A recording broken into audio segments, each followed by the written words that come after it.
And news just out, Stellantis is laying off almost 2,500 factory workers from an assembly plant outside of Detroit. Stellantis CEO Carlos Tavares made a shocking announcement. This will be the end for our 4 biggest brands. Stellantis is this giant company that owns the biggest names in the industry: Dodge, Jeep, Ram, Chrysler, to name a few, and these 4 are the ones getting the axe, and with them all the people that worked to make this strong legacy. And things have gotten so bad that board members are also talking about getting rid of the CEO. It is a pivotal moment, and everything is about to change. So what's really happening?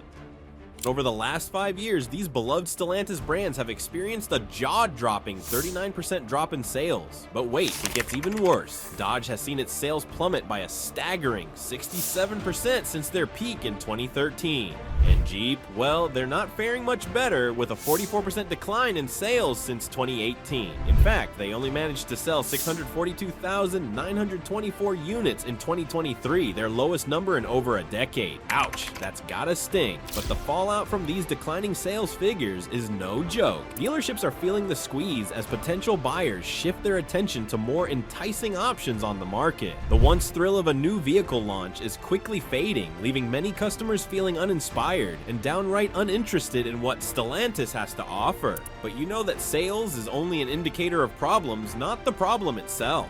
So what's the root cause? Well, there are 3 factors, so let's break this down, starting with the big one: plans and mistakes. During the pandemic, Stellantis decided to ramp up production to fill those dealership lots. But then, just like that, the demand shifted, and boy, did it shift hard. Suddenly, they found themselves drowning in a sea of unsold vehicles, with over 1.4 million cars just sitting there, gathering dust. And to make matters worse, many of these models are aging, no longer resonating with today's savvy consumers. As the market continues to evolve, especially in hotly contested segments like midsize SUVs, Stellantis brands are seeing their vehicles linger on dealer lots far longer than the industry standard. And the Stellantis National Dealer Council is not holding back. They're ringing alarm bells and placing the blame squarely on the shoulders of CEO Carlos Tavares. You see, the Dealer Council is accusing Tavares of prioritizing short-term financial wins over sustainable, long-term growth for the company. In a scathing letter sent in September 2024, they didn't mince words, calling out Tavares' short-term decision-making as a major driver of the decline in market share and dealer revenues. The council argues that Tavares' strategies have indeed boosted profits, enough to line his own pockets, that is, but they warn that this kind of short-sighted approach is doing serious damage to the brand value and overall market standing of Stellantis. And get this, they believe we might already be witnessing the dire consequences of this trajectory unfolding right before our eyes. But it doesn't stop there. The situation is becoming increasingly dire for Stellantis dealers, who feel more isolated than ever. They're grappling with these escalating challenges while lacking the crucial support they need from the manufacturer. The council didn't hold back, calling out Stellantis' recent decisions to cut marketing budgets and change compensation policies, moves that are hitting dealer profitability hard. The result? Many dealers are drowning in a mountain of unsold vehicles, and the financial strain is creeping through the entire dealer network. And just when you thought things couldn't get worse, the looming specter of layoffs and plant closures is only adding to the anxiety surrounding the future stability of Stellantis' North American operations. It's a perfect storm, folks, and the consequences could be dire if Stellantis doesn't course correct, and fast. The Stellantis National Dealer Council has made their concerns crystal clear, and it's time for Tavares and his team to listen up. Oh, what did they do? Price increase. Now, we all know that the sales figures are taking quite a hit lately, especially for the big names like Jeep and Ram. Did you hear that Jeep is down by 9%? And Ram, a staggering 20% drop. It's no surprise then that the company's response has been to hike up vehicle prices.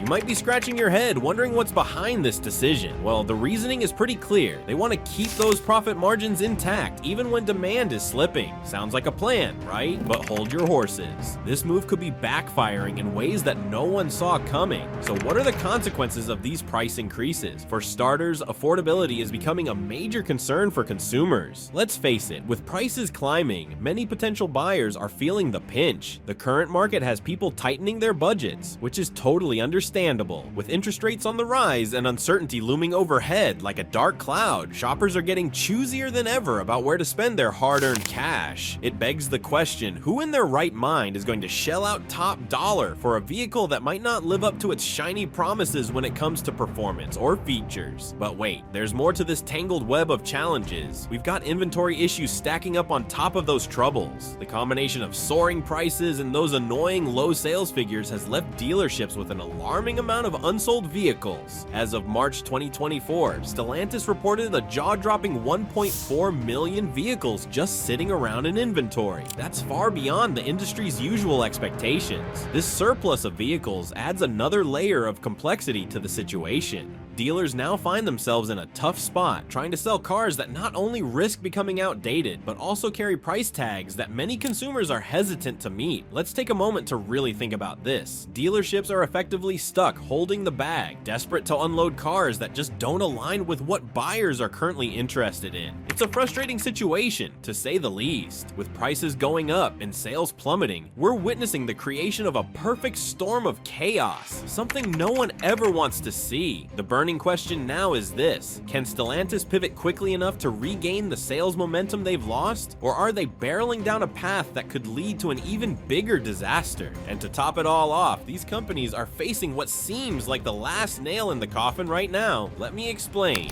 The EV chaos. The EV market is currently going through a price war. This is the second factor that is affecting Stellantis, and it is having a major impact on Stellantis, a global automotive giant that produces well-known brands such as Jeep, Peugeot, and Fiat. This heated competition, driven mainly by aggressive pricing tactics from Tesla, has raised serious alarm bells about profitability not just for Stellantis, but for the entire industry. Let's take a closer look at what's happening in this EV price war. It's been labeled a bloodbath, and Stellantis CEO Carlos Tavares isn't holding back when he talks about the potential fallout. He has warned that the relentless price cuts aimed at attracting buyers could trigger a downward spiral where prices keep falling to unsustainable levels. He fears that continuing down this path could threaten the profitability of many automakers, possibly leading some companies to the brink of extinction. In response, Tavares has made it clear that Stellantis won't participate in these drastic price reductions. Instead, they plan to stick to their current pricing strategy despite the intense competitive pressure from rivals like Tesla. So, how is this price war affecting Stellantis specifically? Recently, the company issued a profit warning, which was a huge wake-up call. This warning stemmed from declining sales and fierce competition, particularly from Chinese electric vehicle manufacturers. The announcement sent shockwaves through the stock market, causing a significant drop in Stellantis' share price. Investors are understandably concerned about the company's ability to navigate this tough landscape. When it comes to sales, Stellantis is also facing some challenges. They're seeing weak demand in crucial markets like the United States and China. To combat these issues and clear out unsold stock, Stellantis has been forced to offer discounts on certain vehicle models. Unfortunately, this tactic only places additional strain on their already pressured profit margins. Now, let's talk about the strategic positioning of Stellantis in this challenging climate. Tavares has adopted a cautious stance, highlighting that the company is prioritizing profitability instead of engaging in destructive price wars that could hurt their bottom line. While many of their competitors are grappling with profitability issues due to aggressive pricing tactics, Stellantis is currently still making a profit on its electric vehicles, which is quite an impressive feat amidst the chaos. To adapt to the rapidly changing market, Stellantis is forming strategic partnerships, like the one with Chinese EV manufacturer Leapmotor. This collaboration aims to broaden Stellantis' lineup of affordable electric vehicles in Europe. By joining forces, they hope to boost their competitiveness without resorting to drastic price cuts. It's also worth noting that the challenges facing Stellantis are reflective of larger obstacles in the automotive industry as a whole. We're seeing a decline in sales of battery-powered vehicles in Europe, coupled with increased competition from aggressive Chinese brands. Recent statistics reveal a significant drop in the EV market share across Europe, a situation worsened by dwindling consumer incentives for purchasing electric vehicles. Now they could come back from this, but when we talk about the third factor, you will realize that it is very likely that they will never get back on their feet. Stellantis versus workers.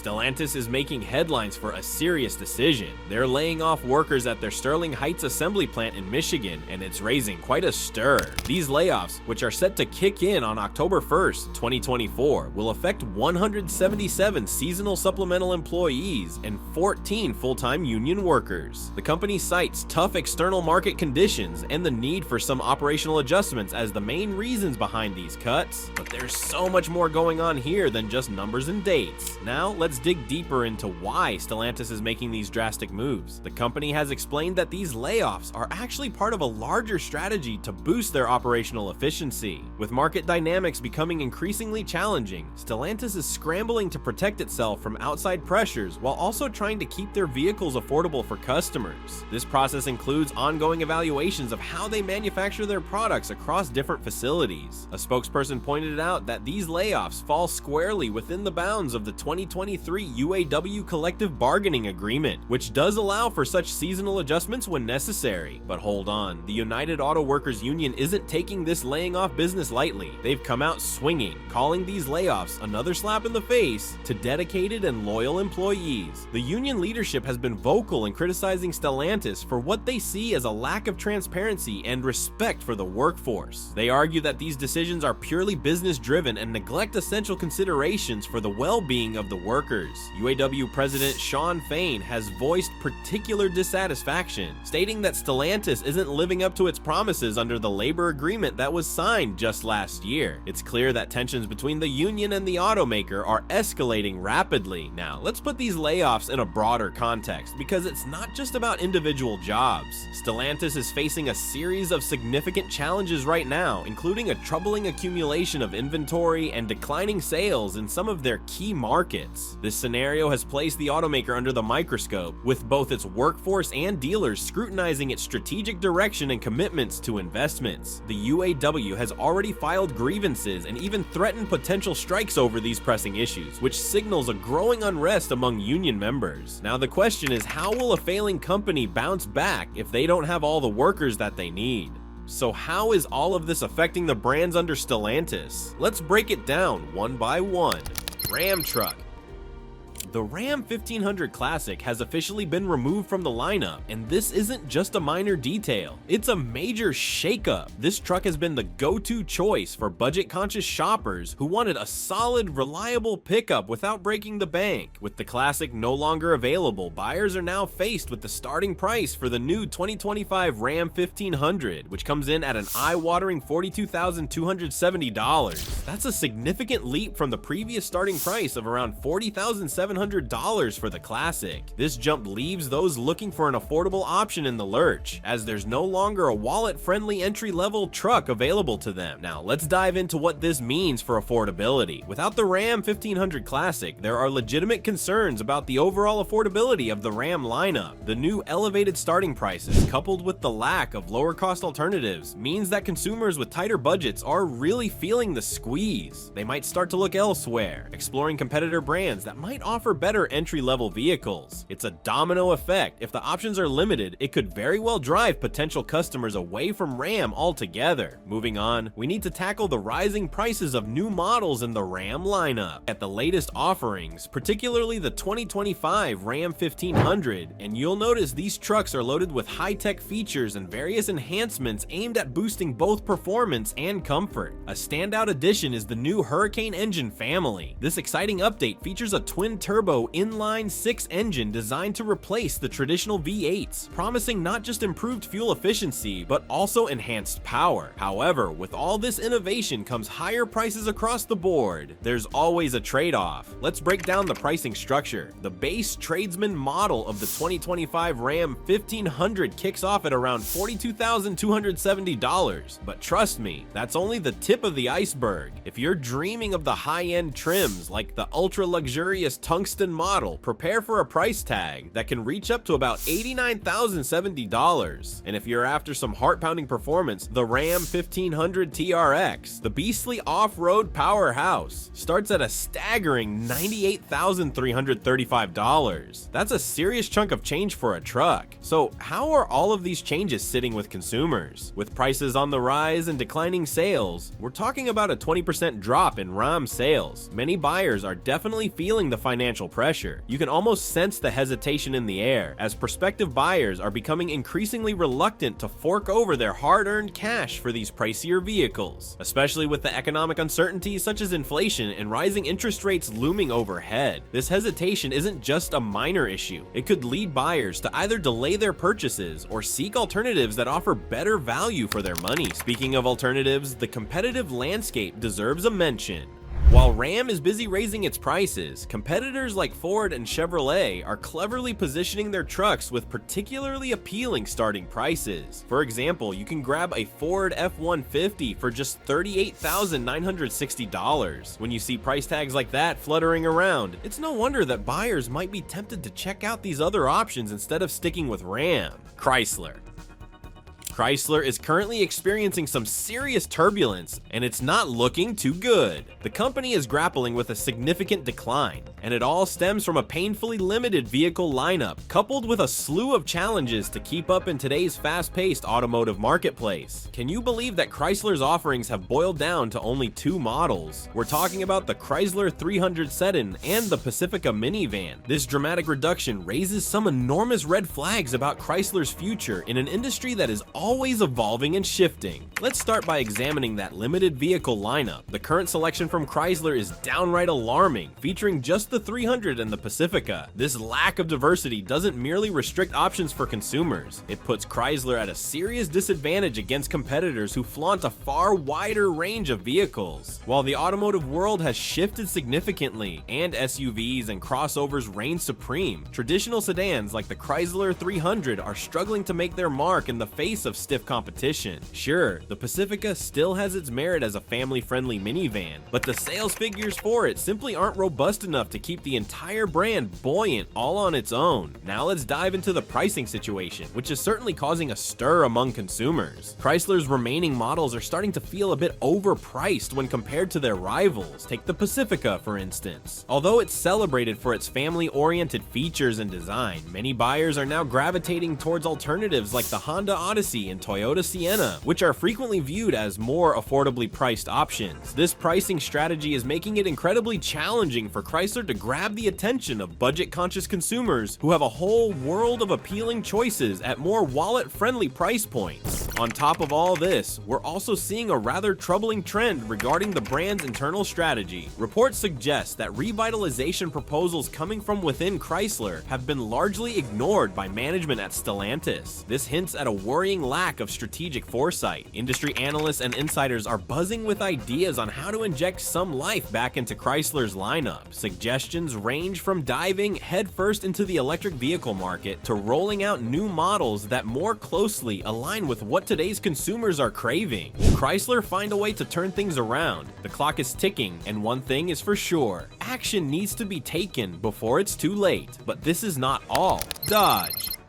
Ever wondered what happens when a car company hits a major speed bump? Buckle up, because Dodge is in for one wild ride. They're facing some serious roadblocks with their inventory and product strategy, and it's causing quite a stir in the automotive world. Let's start with the Dodge Hornet, a compact SUV that's about as popular as a flat tire at a drag race. Picture this: 550 days worth of Hornets just chilling on dealer lots. That's not just gathering dust, it's practically fossilizing. Why? Well, the compact SUV market is more crowded than a rush hour freeway, and the Hornet just can't keep up with the pack. Now, let's talk numbers. In the last 45 days, Dodge only managed to sell 1,283 units. That's like trying to empty the ocean with a teaspoon. Dealers are stuck with more cars than they know what to do with, and it's costing them big time. Imagine paying rent for a house guest who never leaves. That's what these unsold cars are doing to dealerships. But wait, there's more drama. Dodge is jumping on the electric bandwagon, swapping out muscle for voltage. They're replacing fan favorites like the Charger and Challenger with electrified versions. It's like trading your barbecue for a salad bar. Some folks are into it, but others are left hungry for more horsepower. How are Dodge fans taking this electric shock? Let's just say they're not exactly doing cartwheels. Many worry that these new electric rides won't have the same oomph and roar that made Dodge muscle cars legendary. It's like expecting a kitten to have the same impact as a lion's roar. just not the same, you know? Here's the kicker. While Dodge is busy chasing the future, they're leaving their past in the rearview mirror. There's still a huge appetite for classic muscle cars, but Dodge seems to be on a different menu. By ditching these iconic models without proper replacements, they're leaving their die-hard fans feeling like they've been traded in for a newer model. Dealers aren't staying quiet about this either. They're caught between Dodge's grand plans and what customers actually want. It's like trying to sell ice to Eskimos when what people really want is a warm cup of cocoa. The result? Plummeting sales and a whole lot of frustrated dealers who feel like they're trying to win a race with square wheels.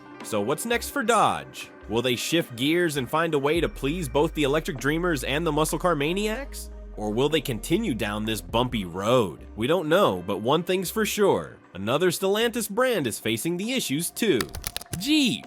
Remember when Jeep was the coolest kid on the block? The go-to for anyone dreaming of conquering mountains or cruising through deserts? Well, those days are fading faster than tire tracks in the sand. Jeep's sales have taken a nosedive steeper than a cliff face, dropping 12% in just 1 year. That's not just a stumble, it's a full-on faceplant. Imagine being the last pick for Dodgeball. That's Jeep right now in the car sales game. They're at the bottom of the growth chart with 32 other brands zooming past them. It's like watching a Wrangler stuck in mud while everyone else speeds by on the highway. Now, picture a Jeep dealership. Instead of excited customers kicking tires and taking test drives, you've got rows of shiny new Jeeps just sitting there, collecting dust. Dealer lots look more like Jeep museums than showrooms. And boy, are the dealers mad. They're not just grumbling, they're shouting from the rooftops about Stellantis dropping the ball. Speaking of Stellantis, their financial crystal ball is looking pretty cloudy. They've slashed their profit forecasts faster than you can say check engine light. We're talking a drop from double-digit dreams to a measly 5.5% to 7% margin. Ouch! And that's not even the worst part. They're bracing for a cash flow nosedive that could hit negative $11.14 billion. That's billion with a B. To add insult to injury, Jeep's got a recall situation hotter than a summer in Death Valley. 194,000 plug-in hybrids are at risk of battery fires. Talk about a brand reputation going up in flames. Dealers are feeling the heat too. Their lots are so full of unsold Jeeps, they could probably start their own off-road parks. They're not shy about pointing fingers at Stellantis' leadership either. It's like watching a family feud play out in public, and it ain't pretty. Investors, they're jumping ship faster than you can say Titanic. Jeep's stock has nosedived nearly 50% since March. That's not a dip, that's a canyon. And just when you think it can't get worse, there's trouble brewing with the workforce. Unions are flexing their muscles, threatening strikes over broken promises. It's like trying to navigate a minefield while blindfolded. But wait, there's more. Jeep's having an identity crisis that would make a teenager look stable. They've cranked up their prices so high, you'd think their cars were made of gold. With interest rates soaring, buying a new Jeep is about as affordable as a private island. Meanwhile, competitors like Ford's Bronco are stealing Jeep's thunder. It's like watching your ex show up to the party with a hotter date. Jeep's scrambling to join the electric vehicle party, but it feels like they forgot to bring the map and compass. So what's next for this once mighty off-road king? Will Jeep find its way out of this mess, or is it destined to become a cautionary tale in business schools? One thing's for sure, the road ahead looks rougher than any trail they've tackled before. But what's your thoughts on this? Let's know in the comments. Thanks for watching, and I will see you on the next video.